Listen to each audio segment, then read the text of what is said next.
specials. And we went right by that last night. yeah, check it out. Take care, Rube. You too. Welcome, everybody. I got to be honest with you, I don't have a clue what's going on today. We want to congratulate one of our potential speakers who couldn't be with us today, Chris Head, whose daughter went into labor this morning. So they're on their way to Atlanta. So we'll have to bear up with John Edwards. We've asked him to keep it clean this time. Thank you, Milton, for stepping in for Judy today.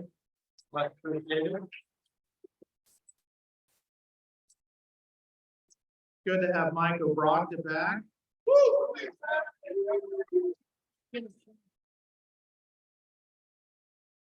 You're being out on, I don't know, some restful respite.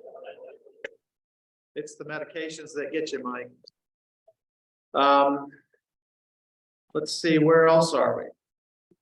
Well, there's a lot to do today. I just don't know what it is. So with that, our introspection today will be Milton Hardy. I have asked Milton to lead us in a song afterwards. David Bowers, where are you? We're having a song today. I said we're having a song today. Okay.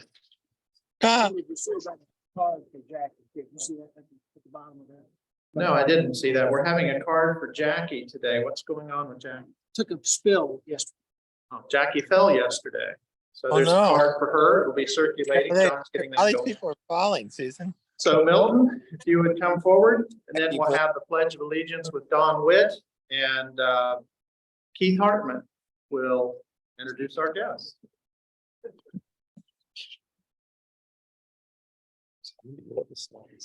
After the introspection. All right. How's everybody doing today? Good. So today, our introspection is going to just start with 3 motivational statements by popular people. First one I found was, all our dreams can come true if we have the courage to pursue them. Never said by Walt Disney. The second one is, the secret of getting ahead is getting started. I like that one too. That's Mark Twain. This one says, I've missed more than 9,000 shots in my career. I've lost almost 300 games. 26 times I've been trusted to take the game-winning shot and missed. I failed over and over and over again in my life. That is why I succeed. That was Michael Jordan, not LeBron James. Michael Jordan. All right, so just know that no matter where you are, who you are in life, you can help somebody by the words that you say. No matter what you do. Can you hear this man's voice, Or Susan? something, don't just sit. He's the one that sang the song at the prayer breakfast. All I got for the introspecting is singing. Oh, say, can you see by the dawn's early light what so proudly we hailed at the twilight's last gleam, whose broad stripes and bright stars through the perilous fight, o'er the ramparts we watched were so gallantly streamed, and the rockets rang, the bombs bursting in, came through the night, that our flag was still there. Oh, say does that star-spangled banner yet wave for the land of free and the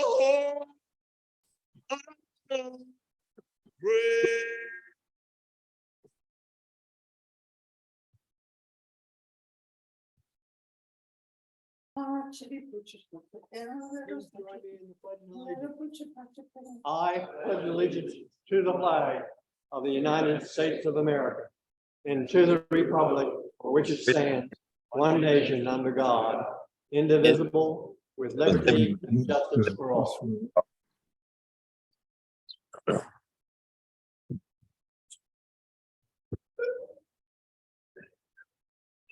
Keith Hartman? Got where I was? That's okay. Good afternoon, everyone. I'm as Ben said, Keith Hartman. I'm a brand new member. And I just wanted to share with you before I introduce our guests, and we're fortunate enough to have 3 of them today, why I joined the club, what drew me to this club. And there were several things. First of all, I was really impressed with the size and with the organization and the focus on, if you will, in terms of efficiency. It really gave me the impression that this is a group that really has their act together, which is important to me. Also, I was really impressed with the impact that you have in the community, or that we have in the community. And we've said several times, if you look in the back of the KPAD tickets, it really gives you a feel for exactly what the breadth of impact we have in the community. And then I guess the last thing was, it's a group that obviously takes its mission very seriously, but we don't take ourselves very seriously. And by that, I mean, there's a lot of conviviality, there's a lot of joking, there's a lot of, just, you can tell people just really enjoy each other's company. And that's an important component, I think, to the club. So with that, what I do in my day job, I work with an organization called the Virginia Council of CEOs. We put together small groups for CEOs, business owners, presidents of companies, and then we support and reinforce those groups. And I'm very impact driven. Whether they'll go away or not. Community through that organization as well. Yeah. So with that, we have 3 guests today. And I'm going to ask you, I'll read your name, ask you to stand up. And if you could, I'll ask your host to stand up as well. First, we have Lenny McLean. His host is Bert Boyd. Lenny, Bert, thank you. Glad to have you here. And then next we have Luke Pretty, and his host is John Edwards. And finally, we have Patrick G. Lorenzo, and his host also is John Edwards. So welcome, all 3 of you. Very glad to have you, and hope you.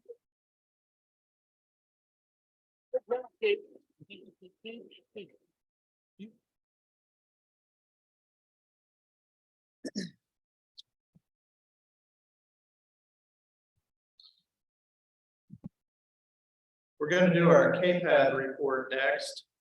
And who's doing it today? Mike, are you doing it? Okay, there you go. Which Mike? Which Mike? Well, it's nice to be standing here in person. Thank you. Thank you. I just want to say how wonderful it is to have a KPAD family meeting. Thank you. Okay. So it's safe to say, I think, that the Roanoke Mill Mountain Star has reached new heights. At least as far as the auction is concerned. Bauer Heating and Air Conditioning submitting a winning bid of $7,700.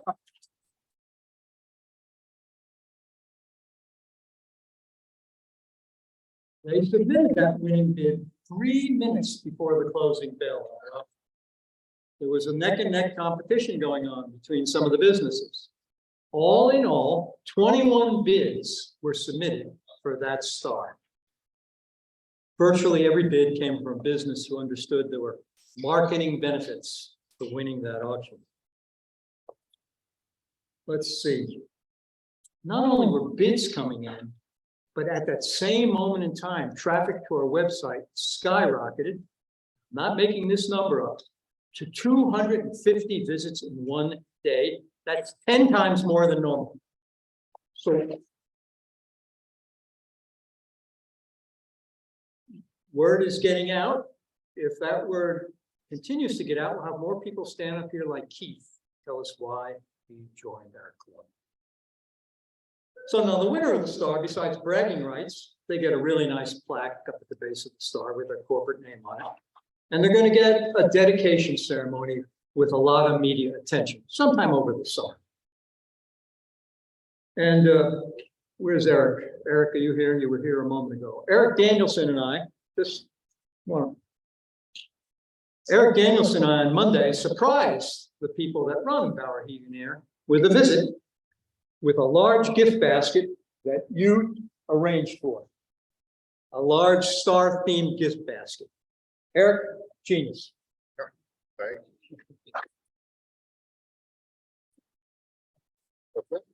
I'm now going to turn it over for the ticket sales report.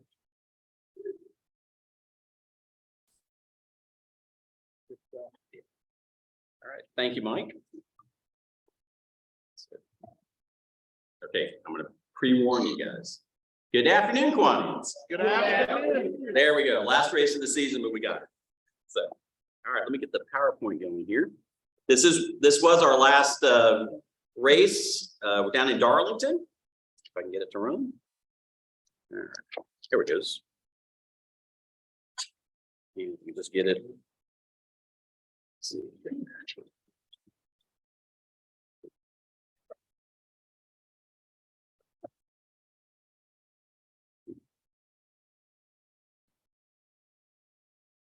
I could need full screen and I'm not seeing it. I'll let you work on that. Yeah, really. So Stephanie's not here today. She actually had a personal issue there and couldn't be here, but this is our last race. We were down in Darlington and had a wonderful turn in again. Let's see. There you go. All right. So first of all, last week's turn-in totals, and this is amazing to me, the week after Cape had, but we had $3,101. So give yourself a round of applause.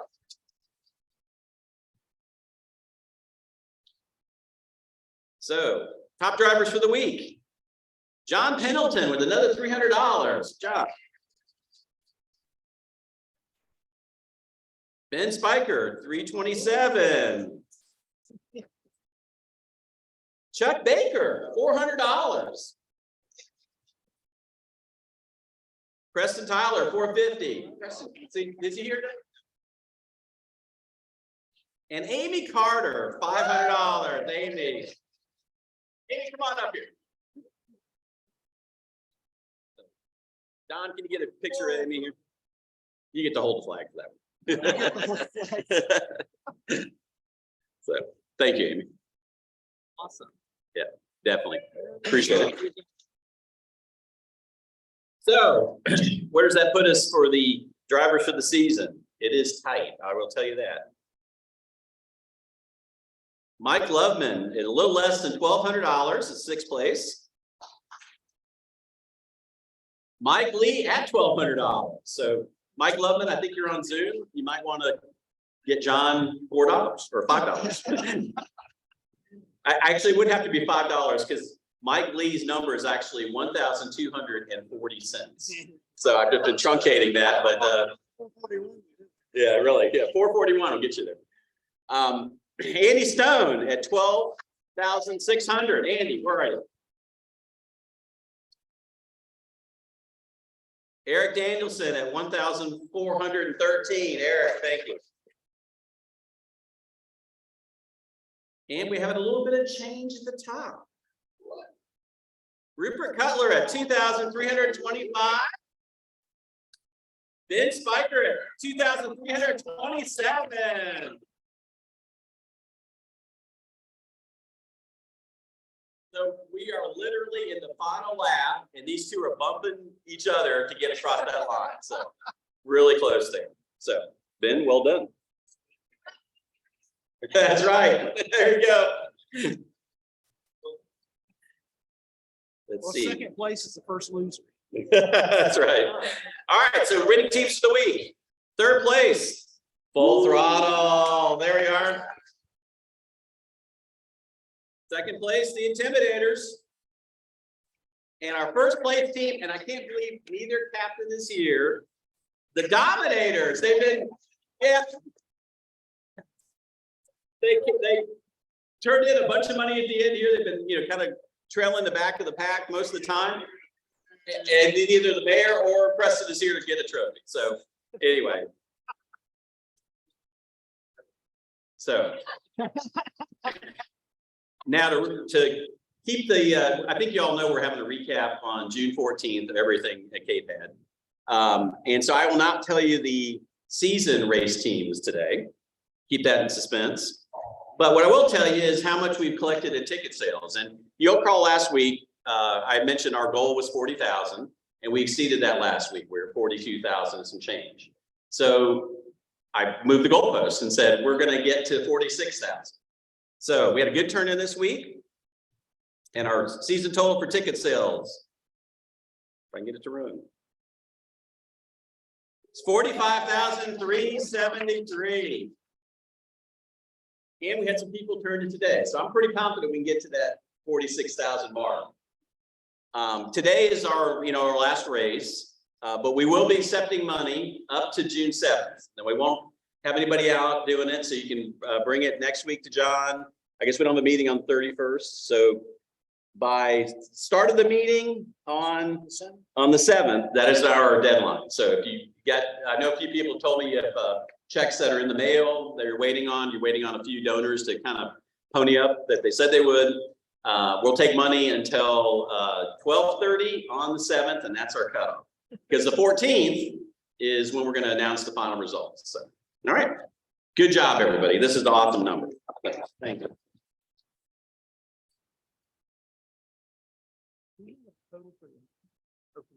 I do not. So, all right. Thank you, Ben. All right, thank you.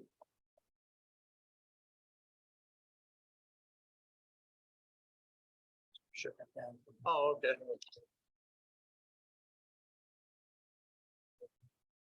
I guess on the 14th, we'll get our totals for the yard sale, add the auction in, ticket sales. Looks like it's going to be just a banner year. Congratulations to the entire Cape Head team. You guys have really knocked it out of the park.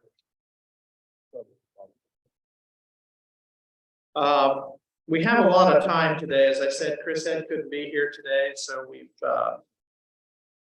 maybe unjustifiably, but we scaled John back. So we have a little extra time. So what I'd like to do is have the announcements done by, is Bob Rutherford here today? Did I see Bob? Yeah. Bob, come up here and talk about Kids Fishing Day. And then I'd like to have Sherry Hartman. She has a few things, a few irons in the fire, we might say. Oh, and Mike Bell too. And then we'll have Lois come up and talk about June 1st, if you would, please.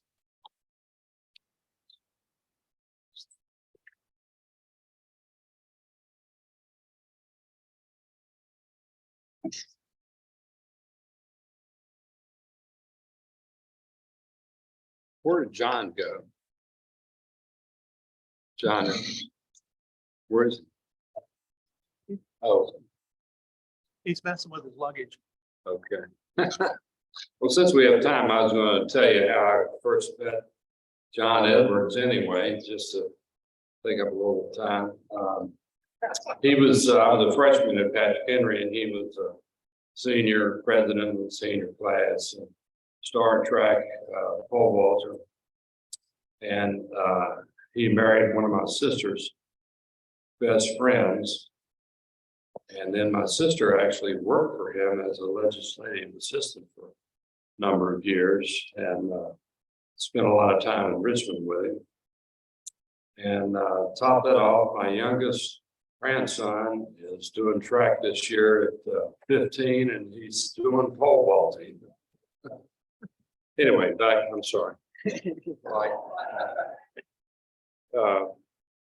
We had just a great day with fishing, and it was really catching. I mean, they were just caught one fish after another. We think probably 120 fish altogether. Mike cleaned at least half of them.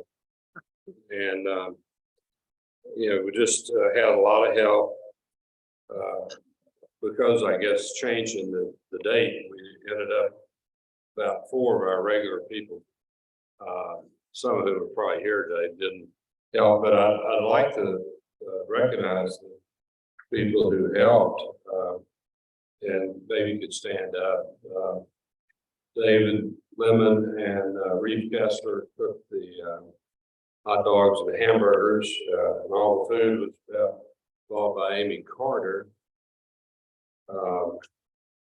John Eward, John Pendleton, Betsy Bohannon, who's not here, signed up everybody.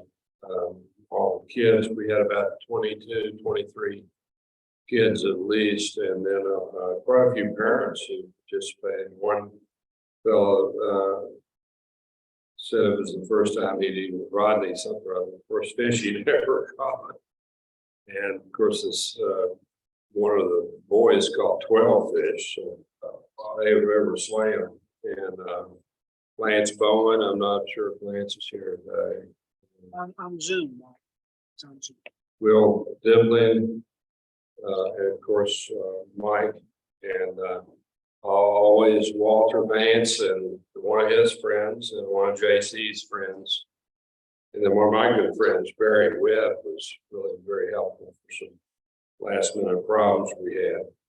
And the contact at Oak Tree, Mark King, was extremely helpful that day. And I was hoping to get him here, but it just didn't time out exactly right. But I was going to let John Pendleton make his statement. If you feel like telling him what you said at the end of it. Well, okay. Anyway, John said that if he'd had a day like that when he was growing up, that he would have been a real fisherman and been hooked for life, I guess. Anyway, Mike.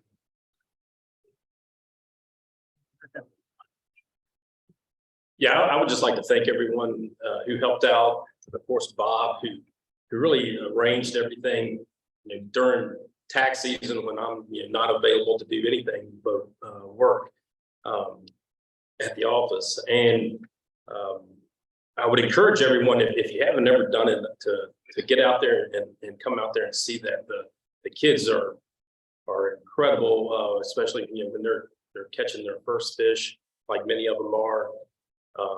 They get extremely excited and it makes it well worthwhile. And it is good to know too that all the fish that were caught are not being wasted. Folks at West End Center said some of the families don't want the fish at all, but then there are other families that will take as many as they can get. So the fish are ultimately being eaten, which is great.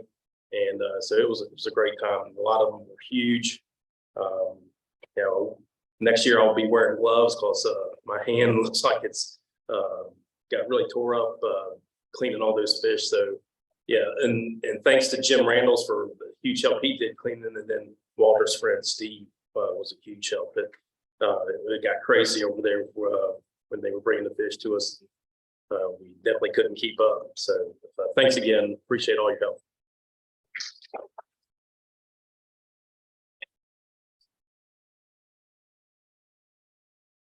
Share it. All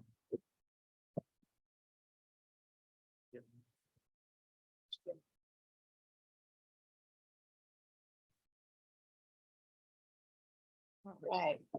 What a great project. I just love that you all did that for the kids and had such a productive fishing day, apparently. Saw those fish just jumping onto the hooks. So Sherry Hartman, and most of what I've been doing that I'm announcing is actually done in partnership with my husband, David Hartman there. And I have for the Kiwanis Nature Park co-chairs Don Witt here, and also photographer extraordinaire. Hi, Don. And Rupert Cutler is the other co-chair of the Kiwanis Nature Park. We have been, okay, hey, Rupert. We've been joining with Joe Gaither in the planning of Spring Fun Day. And if you look at the flip side of that sheet, working with Goodwill on a job fair. So help us get the word out. This is a free event on Saturday. We're gonna have a grand time. You know, it gives us a chance to celebrate again our Kiwanis Centennial Playground. And it just puts joy in your heart as you see that playground being put to such good use with all the kids climbing all over that wonderful equipment that you all made possible. So we encourage you to come and be a part of the day. We do need volunteers, so have a look on the middle of your table. I've got flyers you can take and hand out and a sign-up sheet. If you would look to see if there's a spot when you would be available to help us out. We need help at the welcome table, and you all are the best welcoming people in Roanoke, so that's right up your alley. Or you could come to the site of the garden. We are doubling the size of our wildflower pollinator garden, which is really right now the cornerstone of our future nature park for that area. So it's right adjacent to the playground. You know, that 2.5 acres that's now just mowed lawn is being turned into a more productive, environmentally friendly nature park. And you can help us grow that this Saturday. Some of you all have been growing plants on our behalf. I know that Cynthia Gray got some of our plastic jugs in your hands for you to take home and turn them into a kind of mini greenhouse over the winter. I've seen some of these really flourish. So please bring your plants on Saturday and help us get those in the ground. So that's a part of what that day will look like. We have, in addition, if you see on that flyer, there must be 20 collaborators on this event. Reef is lined up. We've got Key Clubs helping us out. We've got Mill Mountain Zoo. You know, all kinds of organizations will be there. The community really turns out for this. The mayor's there, the fire department comes with the fire truck, and the police officers, and the neighborhood shows up big time. So please put it on your calendar. I know we've seen many of you there because it's become an annual event. So please come back again this Saturday. It will be grand and it won't be as hot as last year. You might remember melting in the sun last year. So this year should be a grand day. So please try to make it if you can and sign up, especially if you're available. So I wanted to mention, since we have a minute about the future park, one thing we're launching this weekend is a project that's been funded actually by the city. We got ARPA funds to create backpacks that can be used to explore nature, to discover things through new eyes. We have a scavenger hunt that a mentor can take a kid on using this backpack, all kinds of materials in here. I have to give a shout out to Rupert Cutler. We have wonderful books. I've got a pile of books here, some of which have been made available by Rupert. Some of these books will be just left at the library and they can be checked out. Of course, our friend, the monarch butterfly, books about that amazing, miraculous butterfly. We have books that are like bird guides. We have books about pollinators. And some of these will go home with kids this weekend and others will stay at the library in a backpack, available to be checked out with an adult mentor. You can, you know, take a kid with you, get this backpack and have some fun together, you know, enjoying nature right around that Melrose Library area. So these are going to be kept at the Melrose Library. So take a kid and check it out, or just go yourself and enjoy exploring nature with these materials that are in our backpacks. All right. Other announcements, so that I do leave time. We've got, on behalf of the Kiwanis Interfaith Prayer Breakfast thank you meeting. coming up this Friday. It's before the membership committee meeting you have, Lois, on Friday at 8. This is at 7:30 at First Watch. So those of you who have been a part of the planning of our successful prayer breakfast, please come and join us. Dave and I want to thank you with coffee and a muffin. So let me know if you're coming and I'll order your muffin in advance for this meeting this Friday at First Watch. The other announcement has to do with Don Witt and a chicken, believe it or not. You might have missed Don Witt dressed up as a human-sized chicken at the Capital District mid-year convention this year. So he was trying to go to a Kiwanis meeting as a chicken. And there he crackled some feathers with that. Just a little pushback. And you know, we went through this whole skit about how we have to be careful of our language and maybe some implicit biases that we didn't intend, but they come out, right? And it makes somebody not feel like they belong. I mean, we served at the meeting that Don visited at the Capital District. We served chicken for lunch. Now imagine that. So Don would help to educate, you know, with some humor, all of those gathered in the workshop about the importance of language, food choices, song choices, service choices, so that, you know, you didn't expect that chicken to cross the other side of the road and go do a service project, because that's just a stereotype. Chickens don't really do that, right, Don? So the reason I'm bringing this up is Dave and I do serve on what they call the DEIB committee of the Capital District. I think it's a really important group. It's on diversity, equity, inclusion, and belonging. And we really enjoy being a part of that. We've done a couple of trainings around that at the Capital District level. So we got involved with recruiting a speaker for June 6th. You got your calendars. That information should be on the website soon, I'm sure. June 6th, and it's at 7 o'clock. That evening, there'll be a presentation on what they call implicit bias. That's those unintended kinds of biases that slip out, and how we can, in our personal growth process, be more aware of how to not fall into these implicit biases and unintended ways of ruffling feathers, if you will, and, you know, become better and more effective leaders in our communities. So you can zoom in. There's information about it. There's a link to register, so be on the lookout for that. 7 o'clock on June 6th. Thanks so much, President Ben. I got it. Oh my gosh.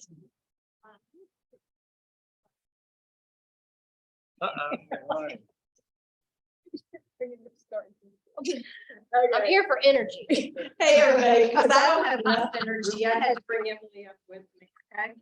So we are on the fund committee, and we are inviting everybody to join us on June 1st at Brady's Distillery. How many of you guys have been there? Anybody? Oh, okay, you guys have to come. It's beautiful. The venue is gorgeous. They have more than just bourbon. Okay, Vern Danielson, he's not here today. Vern knows a little bit about bourbon. He knows a lot about it. And he has fully endorsed Brady's Distillery. It's a wonderful place, but they have a variety of beverages. So don't not come because of what they serve. There's live music, and there's a food truck there that night. So we're going to be outside, beautiful weather, hopefully, and just come to be able to spend some time and get to know each other and have fun. So, I think it's Thursday, June 1st at Brady's Distillery for about 5:35 to 8. Okay. And then we have another event that's coming up, just to mark your calendars, July 27th. We're going to go to the Salem Red Sox as a group, and we are slated to sing So Milton is gone. He had to leave. Okay, Meal time. meal time. But do not let me be the only one up there singing. Okay, so please come. We have a good time. I've got tickets already. Thursday, July Thursday. 27th. July 27th. And starting next week, hopefully, I will have tickets that you can buy outright or John will put on your account. It's going to be $13 for a ticket, and that gives you a $3 voucher for food or something like that, and it gets your ticket. We will be sitting together in the stands, and we have to get there early because we're going to sing the national anthem as a group, okay? Emily? And you can bring a friend. Yes, bring friends to any of the fun committee events that we have. So look forward to seeing you all there, and we'll give you more details as we get closer. Thanks. Yeah.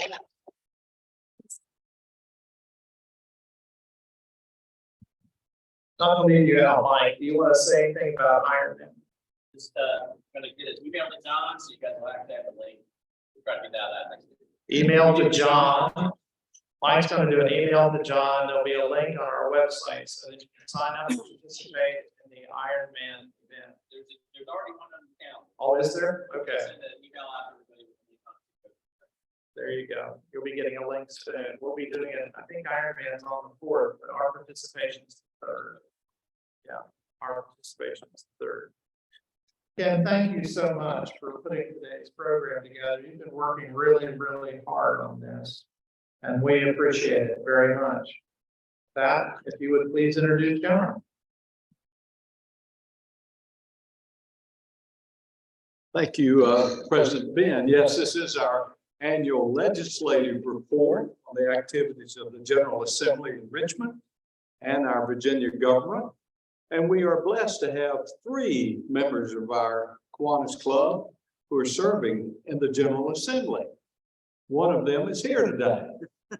Where are the other 2? Delegate Sam Rasool called me about a month ago. He's on a commission that's meeting in Richmond today, and he said I might be able to be there. And let me get my phone.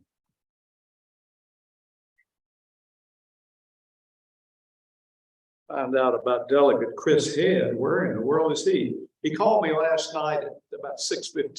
He said, Ken, we just got word our daughter's going into labor in Birmingham, Alabama. My wife is leaving with me or without me. So they're both there. And Chris reports that his daughter, Tori Moore, gave birth this morning at 12:35 a.m. to granddaughter Lisa. So congratulations to Chris. I think that's an excused absence, when you think. But we are very blessed to have Senator John Edwards and Kiwanis, John Edwards with us today. John graduated of Patrick Henry High School, where he was state champion pole vaulter. Bob mentioned that. He attended Princeton University, again on the pole vault team on the track, and then the University of Virginia Law School. 1977, he decided to join the Kiwanis Club. 46 years, Kiwanis, John, thank you. And John's father, as some of us remember, was president of the club, I believe, in 1959. John got into politics, ran for city council, was elected vice mayor of this city of Roanoke, then later was appointed U.S. attorney for the Western District. Before, got the order wrong, okay. And in 1995 was elected to the Virginia Senate. John will tell you more about his accomplishments. I could read all the committees and commissions that he's on, but as you may know, today may be the last time that John addresses us as a state senator. He's elected not to run again this fall, and perhaps we can make him, like his father, become a full-time Kiwanis. Please welcome Senator John Edwards.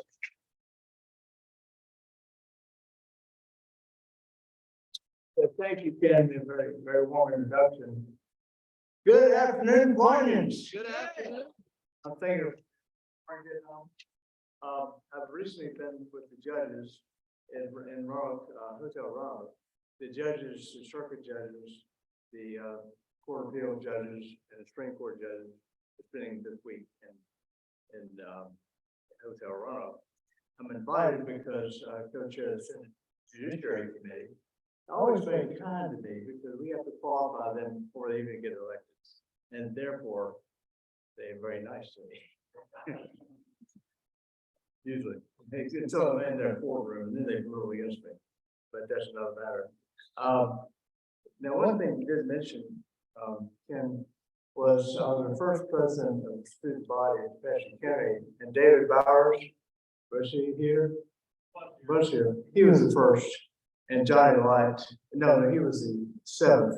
I was first. David was seventh, and Johnny Light was fourth, I think. Anyway, you did miss that. But anyway, not that it matters. Bobby Rutherford, where is he? Yeah, Bobby. We've been friends a long time. He was in high school with me. I think a ninth grade or 10th grade, I'm sure one of them.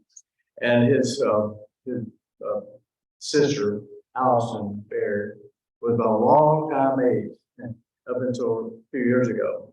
And she and Barry doing well, tell them our best. And so I've known Bobby a long time. I call him Bobby. A long time. And currently, though, my aides are Luke Pretty, who's now on city council also, and Patrick Gio Lorenzo, who are over here. So just want to make sure I recognize them as well. I'm sorry Chris is not here. I like to say in the Senate, our good bills go to the House and they kill them, and the House bad bills come to the Senate and we kill them. But Chris and I are good friends, and we work together on an awful lot of things.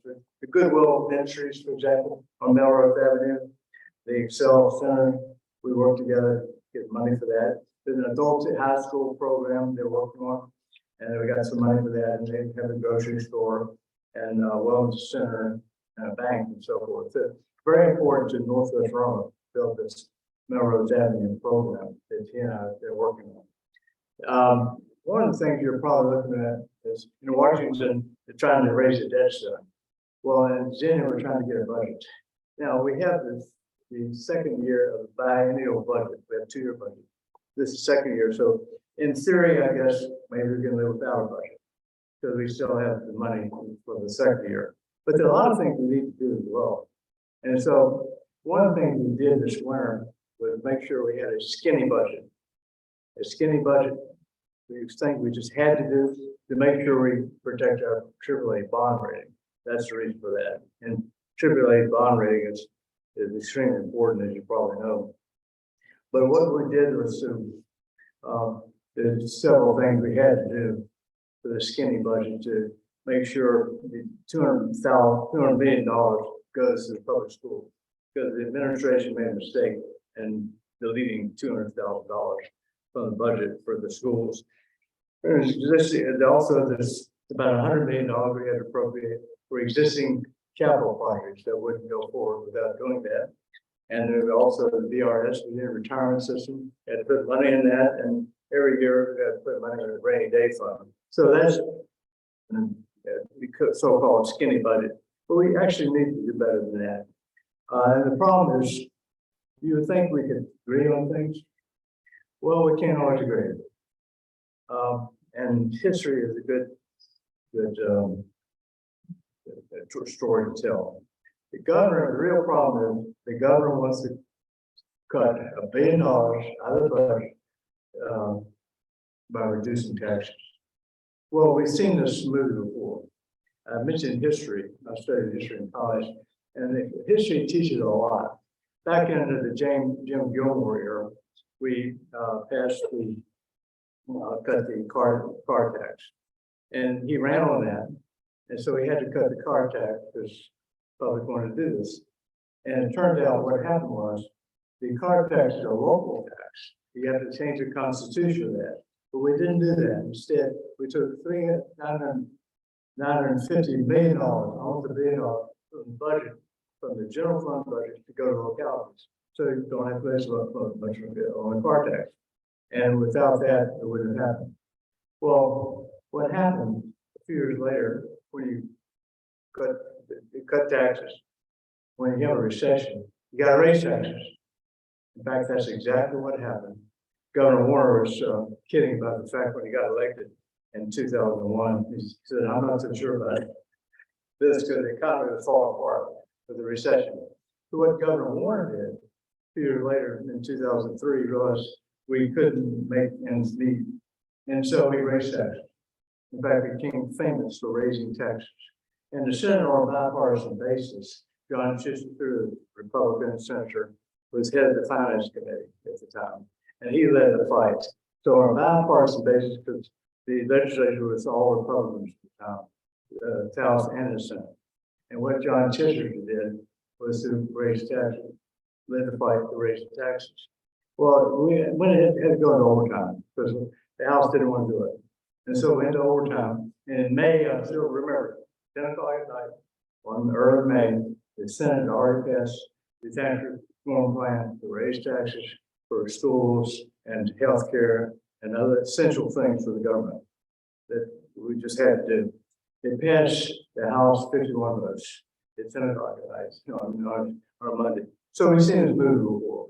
You cut taxes when times are good, and next thing you know, the recession, you got to raise taxes because so many important core services of the Commonwealth. So we did that before, in 2004. In fact, John Chichester, Republican chair of the Senate Finance Committee, was named Legislator of the Year by the National Council of State Legislators. He was because of what he did in his leadership role. He didn't run again. He had competition, but he won that award from the National Council of State Legislators as the Republican chair of the Senate Finance Committee. In the House, like 5-6 Republicans voted with us, with Senator Warren, Governor Warren, and that's what we had to do because make sure we protected the core services of the Commonwealth. This is not extras. These are things you just have to do. Well, history is a good lesson on this. And what the governor wants to do, though, the Senate is not is opposing what the governor wants to do. He wants to cut $1 billion from taxes for corporate tax relief. I'll walk you through just a little bit. He wants to cut the corporate income taxes from 6% to 5%. That'd be $362 million. $362 million corporate tax cuts. And the interesting thing is he didn't run on this. In fact, Virginia's been named the best state to do business in the last 2 years, even before Governor Youngkin was even elected. So, and we're attracting good business with Amazon in Northern Virginia and Alexandria. But he wants to cut the corporate income tax about 1% from 6% to 5%, $362 million out of the budget. He's also bringing at the federal level the qualified business deduction program, and he's importing the concept from Congress, which is the federal law. We have a new law in Virginia that qualified business deduction, about 162 million, and initially wants to reduce the income tax, personal income tax from to be $1/3 of $1 billion to $33 million. And in addition to that, there's the standard deduction, wants to increase that. Total of it, the government wants to go about $950 million from the budget. About $950 million, about the same as Gilmore's 24 years ago. Senate thinks that's a bad idea. We'll have good times now, but are we always going to have good times? In fact, Senator Warner has warned everybody, if you start cutting taxes now, what's going to happen when you have a recession? Because he faced the exact same thing. So history is a good teacher on this. So the Senate is not in favor of what the current governor want to do. And let me go through the Senate budget. It's a little different. First of all, let me talk about higher education. you know, Virginia has the best higher education system in the country. Our school, our colleges and universities are probably ranked number one among all states in the country. The 3 or 4 states that have the best typically are considered California, Michigan, North Carolina, and Virginia.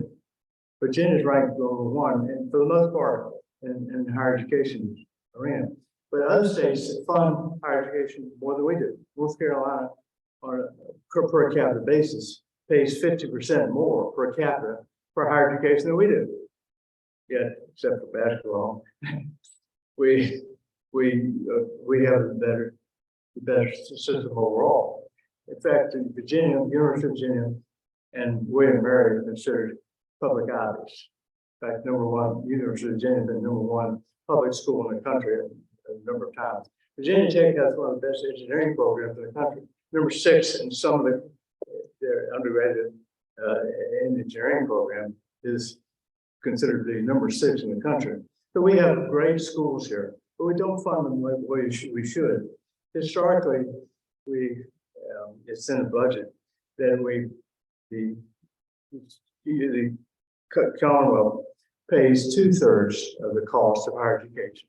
Students pay 1/3. That's not the case now.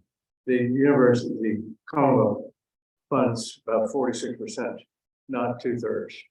So the students have to make the difference. And the fact of the matter is, most students on average pay as in debt to the tune of about $30,000 a year for college alone. I can speak of graduate school. $30,000 in debt on average throughout the Commonwealth in various courses from school to school. And so we want to make sure that we provide more funding for higher education.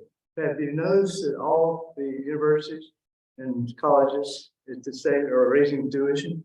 Every time you read the paper, Tech is raising tuition, Radford's raising tuition, UVA, all raising tuition.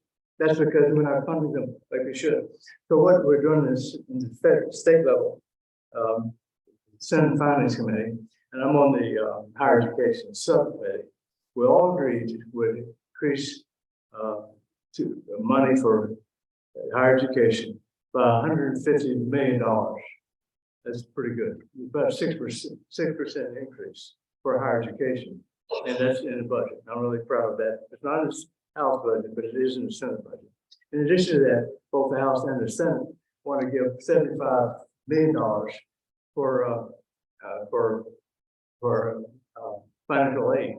So the combination, 150 million plus 75 million, about $225 million for higher education. That is important to we believe. And it's definitely important to the parents and definitely important to the students themselves. In addition to that, going down the list here, we're putting in $150 million for technology, staff support, and for teachers, $150 million for teacher salaries. They give them a bonus, which they definitely need. The superintendent of public schools are saying that we need at least $270,000 for staff support for our classrooms throughout the Commonwealth. About $120 million for mental health, and the Medicaid rate needs to go up to $160 million. Medicaid, 2/3, 7% of Medicaid goes to nursing. Rest goes to the hospitals and the doctors. It's been typically about 70% of the actual audit costs. So Medicaid pays 70% of the actual costs, the audit costs. We now got that up to 85% of the audit. It's still underfunding. But Medicaid has not been funding healthcare as it should ever since I frankly can remember. It used to be Medicaid would fund of the nursing homes as well as the hospitals and the doctors up until the 1980s. Then they started cutting. And so we need to make sure we get more funding for Medicaid. It's extremely important to the Commonwealth. These are core services of the Commonwealth. Things are very important to the quality of life. In fact, if you want to bring in business, make sure you have good schools. Make sure you have good, roads and things that people, that make life the way people want to live. As opposed to cutting. It's just not the corporate income tax ought to be cut. We make sure people have enough to live on and their quality of life is appropriate. People come to Virginia because of their schools, our universities, our classrooms, as well as their quality of life. Like in Roanoke, it's a great place to live. It's because we reach to fund the important things we need to do. So that's the crux of the matter. The governor wants to cut taxes, and he didn't want it. There's no business communities we're pushing for cutting taxes, and instead it would take away from other core services of the Commonwealth. As I mentioned, we have great schools, but we're not funding them like we should. In addition to that is the roads. If you don't fund the roads, look at 81. You like to find driving on 81? Have you seen any trucks recently? Every time I look around, there's an accident, a truck accident, 95, 64. It wasn't until 2020 when we finally got around to doing a good job for road construction. The best road construction bill that was passed since Jerry Bilal of 1986. Now, how long ago that was? He raised the taxes for transportation. We haven't really done much since then. In 2020, we had a great transportation package. Raised the taxes. A lot of it had to do with 81. And I fought like the diggers to make sure we got the money, but didn't raise tolls. Tolls, I hate tolls. You like tolls? No, in Northern Virginia, they're dying because of tolls. The Hampton Roads area too, they're dying because of tolls. I made sure I fought like the no toll, raise the gas tax, but no tolls. And the gas tax, Harry Byrd came with that idea. Fiscally conservative Harry Byrd, and without taxes, gas tax, you're not going to build roads. The states around us, North Carolina, West Virginia, and Maryland, their gas tax is higher than ours. Did you know that 30% of the people that pay the gas tax, out-of-staters, when we go to North Carolina, we pay their gas tax? That's the way you build roads is people who use it. And 30% of the out-of-staters pay the gas tax in Virginia. And so it's important that we have good roads, if we're going to bring in business and for people who live here as well. And so I was proud of the fact that 2020, this 4 years ago, we did the best transportation package we've ever had. And one of the things we did was create a rail passenger authority. Well, we got Amtrak here. First of all, we got a bus in 2011. Then Amtrak came here in 2017. And now we're getting, after last summer, we have two Amtrak trains going north. And it's been helping a lot of people. And it's good for the tourism as well. And we're trying to get Amtrak to Fitchburg. And that's going to happen in a few years. But partly because we created in 2020 a rail passenger authority, which has the authority to acquire the right-of-way from the private rail carriers. Now, Amtrak rides on the private rail carriers tracks. In fact, the problem has been recently years that the rail carriers are cutting back and cutting back and cutting back. In fact, half the railroad tracks in the ground have been abandoned in the last 60 years. Since the interstate highway system opened up, people would rather drive on roads rather than take the trains. And so Amtrak was created in 1971 because of that. But this rail passenger authority was a great idea, which passed in 2020.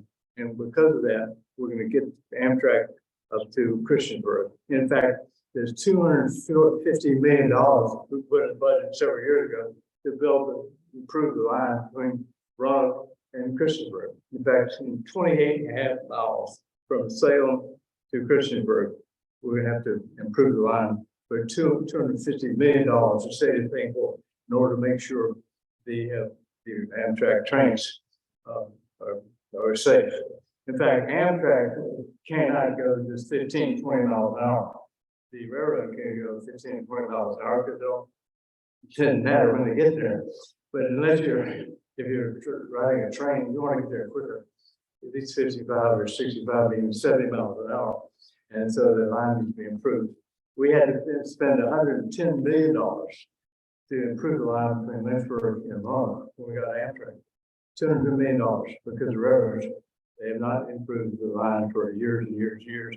So this is some things you have to do. If you want to build an economy, a growing economy, have a quality of life, there are certain things the state has to do. Localities have their responsibilities, but they can't do it. Another is when it comes to school construction, a huge, huge problem. Did you know that the schools in Southwest Virginia and South Virginia, the localities don't have the resources to build schools. In fact, Virginia, as studies show, about $25 billion, this is the $25 billion in school construction needs. They're not being met, mostly in Southside and West Virginia. Now, Northern Virginia got plenty of money to build all the schools they want, but they don't have the resources. So these are some of the things we need to do. That's why the Senate is not in favor of cutting the taxes. It's not necessary, but we do have some core services that have to be met. And that's why we're kind of along the edge right now. Thank you all very much. I've enjoyed it. Have a good day. Take any questions. Any questions? You can talk to me later. Thank you. Lots of fun stuff coming up. Thank you, John. Very informative. Appreciate your effort. Next week's program is Jerry Holmes, the Executive Director of the Roanoke Valley Allegheny Regional Commission. He'll be introduced by Leanne Lincoln Hooker. And with that, I say we're adjourned.